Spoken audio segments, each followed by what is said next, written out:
তো hello guys, আপনারা যদি টুইটার কিংবা এক্স অ্যাপটিকে ইউজ করে থাকেন তাহলে কিন্তু একটি নতুন প্রবলেমে পড়ে থাকতে পারেন।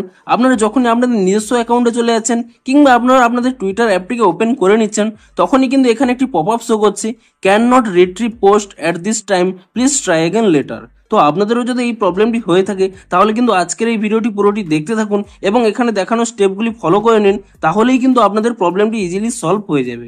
তো তার আগে ভিডিওটিকে অবশ্যই একটি লাইক করে দিন এবং এই চ্যানেলে যদি আজই নতুন এসে থাকেন এখনই চ্যানেলটিকে সাবস্ক্রাইব করে রাখুন এরকম নতুন নতুন ভিডিও দেখার জন্য।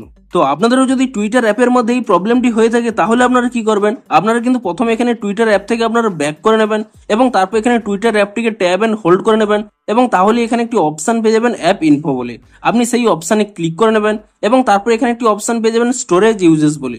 আপনি সেই অপশানে ক্লিক করে নেবেন এবং তারপর এখানে ক্লিয়ার ক্যাচ অপশানে ক্লিক করে নিয়ে এখানে ক্যাচ ফাইলটিকে ক্লিয়ার করে নেবেন এবং তারপর এখানে ক্লিয়ার ডাটা অপশানে ক্লিক করে নিয়ে এখানে কিন্তু অ্যাপ ডাটাটিকে কিন্তু ডিলিট করে নেবেন এবং তারপর এখান থেকে ব্যাক করে নেবেন এবং তারপর এখানে প্লে স্টোর অ্যাপটিকে ওপেন করে নেবেন এবং প্লে স্টোর অ্যাপটিকে ওপেন করে নিয়ে আপনারা টুইটার কিংবা এক্স বলে সার্চ করে নেবেন এবং তারপর এখানে চেক করে নেবেন যে এই অ্যাপের কোনো নতুন আপডেট এসেছে নাকি। যদি কোনো নতুন আপডেট এসে থাকে আপনারা কিন্তু তৎক্ষণাৎ অ্যাপটিকে কিন্তু নতুন ভার্সনে আপডেট করে নেন এবং আপডেটটি করে নেওয়ার পরে তারপরে কিন্তু আপনারা এখান থেকে ব্যাক করে নিন এবং ব্যাক করে নিয়ে আপনাদের মোবাইলটিকে কিন্তু একবার পাওয়ার অফ করে নিন এবং মোবাইলটি পাওয়ার অফ করে নেওয়ার পরে পুনরায় কিন্তু আপনারা এখানে রিস্টার্ট করে নেবেন এবং তাহলেই দেখবেন আপনাদের কিন্তু প্রবলেমটি সলভ হয়ে যাবে।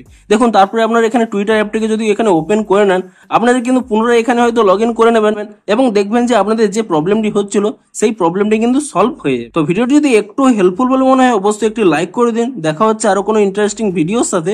Thanks for watching.